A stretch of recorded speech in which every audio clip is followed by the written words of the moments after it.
Hindi ka pa rin ba tumigil sa mga kalukuhan mo? Akala ko nagbago ka na. Bakit?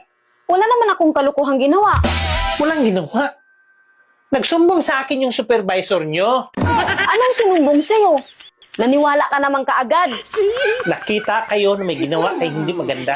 At doon pa talaga kayo pumatong sa office table? Ang babastos nyo. Bastos? Ano ba yung bastos?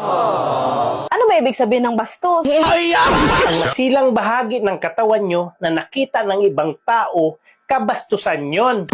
Meron kasing taong minsan na mali-mali ang kwento. Kaya huwag ka basta-basta maniniwala. E paano mo nasabi na mali-mali yung kwento? Inakita nga kayo. Kaya nasabi ko mali-mali ang kwento kasi wala naman kaming kabastusan na pinakita sa kanila. Hindi ba kabastusan ang pinakita nyo na nasa ibabaw kayo ng office table? Walang bastos dun kasi wala naman silang nakita. Nangangatwiran ka pa talaga.